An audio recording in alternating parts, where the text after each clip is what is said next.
세계 문학 필독서 50. 1. 레미제라블. 빅토르 위고. 인간과 사회와 역사를 모자이크한 세기의 걸작. 빅토르 위고 1802년 프랑스의 부장송에 태어났다. 아버지의 뜻에 따라 대학에서 법학을 공부했지만 뛰어난 문학적 재능으로 일찌감치 작가의 길로 들어섰다. 1851년 나폴레옹 3세의 쿠데타에 반대하다가 국외로 추방을 당하여 19년에 걸쳐 망명 생활을 했다. 이 시기에 레미제라블을 비롯한 징벌 바다의 노동자들 등 그의 대표작 대부분이 출간되었다. 1870년 보불전쟁으로 나폴레옹 3세가 몰락하자 파리 시민의 열렬한 환호를 받으며 프랑스로 돌아왔다. 1876년에 상원의원으로 당선됐으나 1878년에 뇌출혈을 일으켜 정계에서 은퇴한 뒤 1885년 파리에서 숨을 거두었다. 그의 장례는 프랑스 국장으로 치러졌고 200만 명의 인파가 애도하는 가운데 그의 유해는 판테온에 안장되었다. 걸작의 탄생. 레 미제라블은 빅토르 위고 평생의 역작이자 프랑스 문학의 걸작이라는 평가를 넘어 서양 문학사의 가장 위대한 소설 중 하나로 평가받는 소설이다. 19세기의 프랑스 왕국을 거쳐 7월 왕정 기간을 배경으로 쓴 이 대하소설은 소설적 재미는 물론이고 프랑스의 역사와 정치, 도덕 철학, 종교, 인간의 본성, 당시의 사회상, 심지어 파리의 건축과 도시 설계에 대해서까지 매우 상세히 기술하고 있는 대단히 방대하고 지적인 소설이다.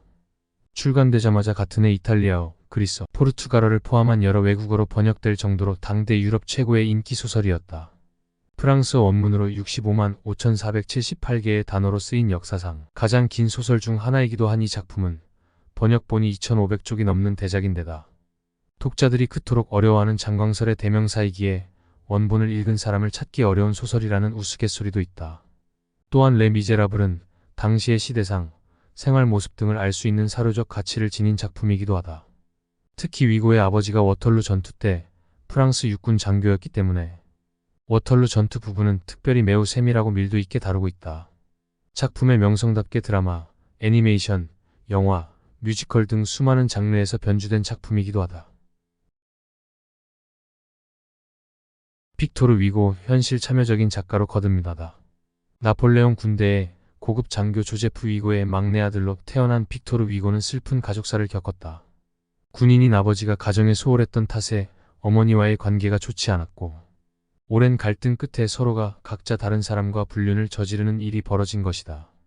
이 와중에 외모 콤플렉스가 심했던 위고는 스스로를 가분수라고 부르며 형들에 대한 경계심과 적개심을 키워나갔다. 그리고 어머니의 사랑을 더 많이 차지하기 위해 형들과 치열한 경쟁을 벌였다. 그러던 중 1809년경 아름다운 정원을 가진 넓은 집으로 이사를 하면서 독일인 하녀가 들려주는 동화를 통해 풍부한 상상력을 키워가기 시작했다. 이 아름다운 집은 그의 대표작 레 미제라블에서 주인공장 발장과 코제트가 행복한 생활을 하는 집의 배경이 되었다. 성인이 된 위고는 자유와 민주주의를 지지하는 낭만주의 소설가로 명성을 떨쳤는데 그런 그를 열렬한 공화주의자이자 현실 참여적인 작가로 바꾼 계기가 바로 1851년 나폴레옹 3세 샤를 루이 나폴레옹가 일으킨 쿠데타였다. 사실 위고는 처음에 대통령 선거에서 루이 나폴레옹을 지지했지만 곧이어 반동 정치가 시작되자 격렬하게 정부를 비판하기 시작했다. 그러다 1851년 12월에 루이 나폴레옹이 쿠데타를 일으켜 제정을 선언하자 반정부 인사로 낙인 찍힌 위고는 벨기에로 피신한다.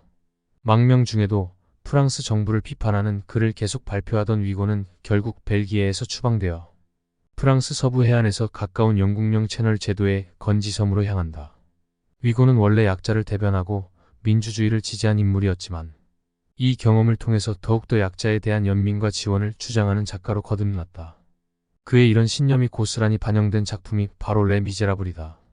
작품 초반의 장 발장을 다른 사람으로 변모시킨 미리엘 주교가 국가로부터 받는 급여 1만 5천 프랑에 대해 작성한 우리 집안 지출 규칙 예산서는 약자에 대한 위고의 배려심을 잘 보여준다.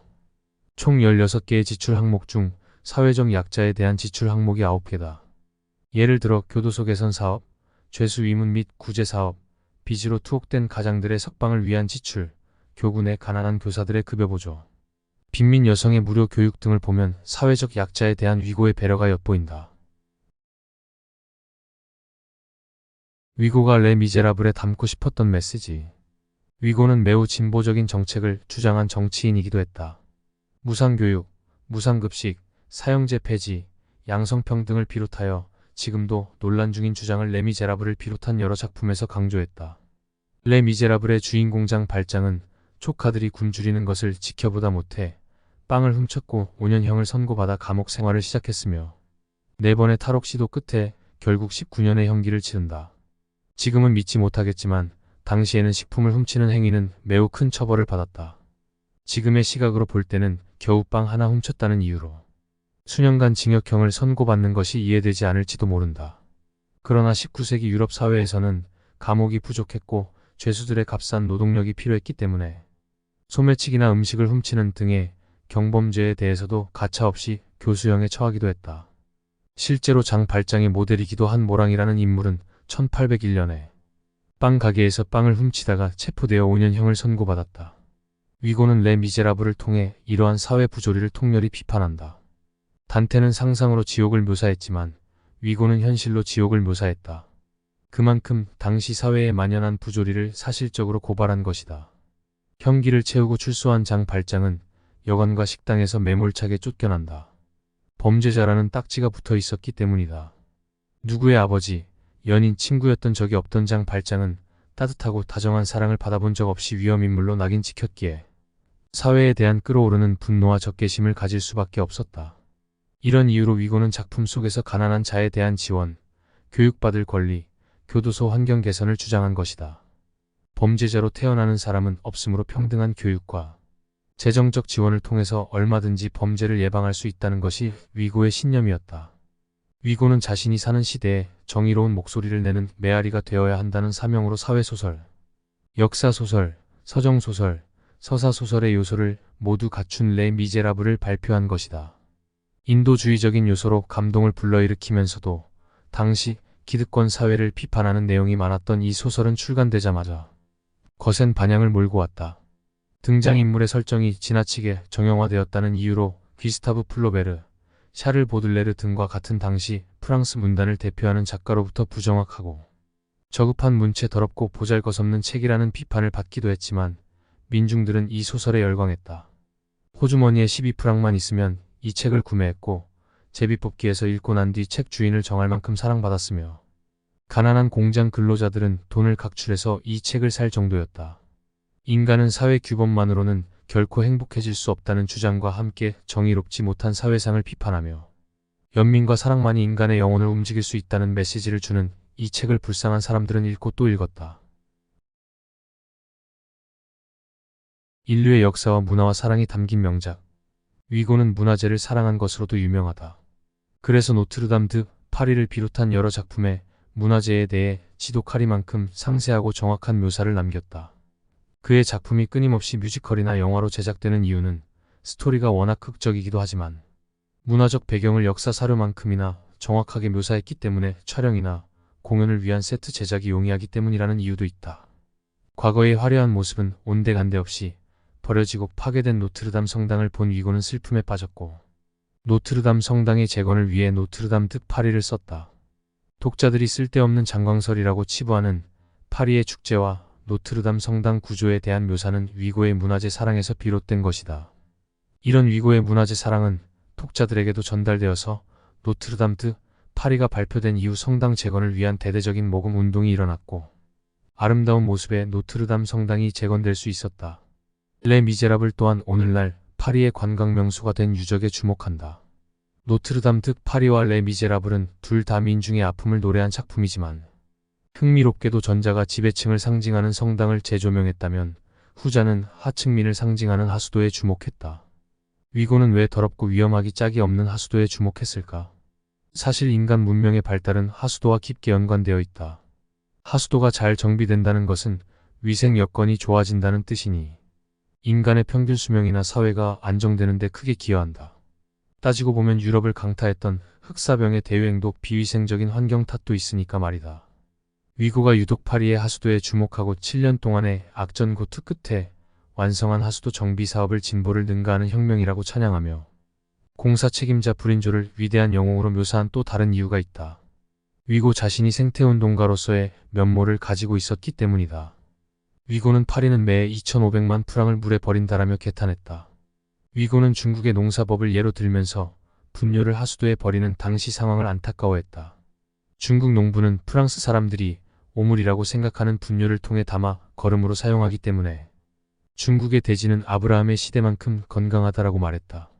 거름으로 사용할 수 있는 소중한 자원을 하수도에 버림으로써 엄청난 돈을 그냥 버리는 것이나 다름없다는 것이다. 물론 위고의 주장을 온전히 수용하기는 어렵다. 당시 파리 시민으로서는 분뇨를 하수도나 바다에 버리는 것 이외에는 대안이 없었다. 그리고 분뇨를 거름으로 활용한 중국이나 조선도 전염병을 피하지는 못했다. 그러나 주변에 있는 하찮은 것이라도 자원으로 재활용해야 한다는 생각 자체는 시대를 앞서 나갔다고 인정할 만하다. 흔히 레 미제라블을 대표하는 명장면으로 장 발장이 다친 마리우스를 업고 하수도로 도망치는 장면을 꼽는다.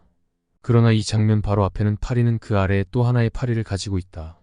하나의 하수도의 파리로 시작하는 32쪽 분량의 파리 하수도의 위험과 정비 사업 역사를 설명하는 내용이 나온다.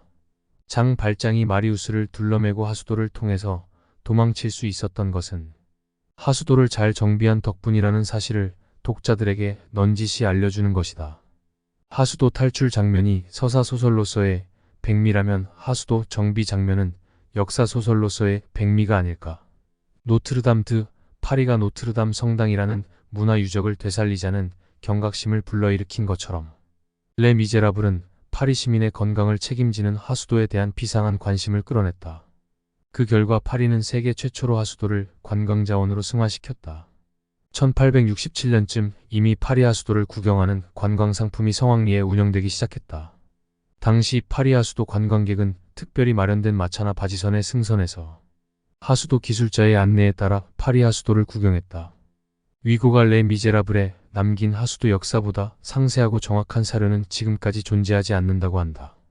파리가 여전히 아름다울 수 있는 것은 위고가 그토록 주목한 하수도가 제 역할을 하고 있기 때문이다. 그러나 이 모든 사회상의 반영에도 불구하고 레 미제라블을 단지 사회고발 소설로 읽을 이유는 없다. 장 발장이 사랑하는 코제트의 결혼식을 마치고 집으로 돌아와서 코제트가 어린 시절 입었던 옷가지를 꺼내 들고 우는 대목에서 눈물을 흘리지 않을 독자는 드물 것이다. 이렇듯 레 미제라블은 인류 공통의 인간미를 노래하는 소설이기도 하다. 그리고 이 모든 거대한 주제의식이 촘촘하고 아름답게 어우러진 문학사상 최고의 걸작이다. 이상으로 픽토르 위고의 레 미제라블이었습니다.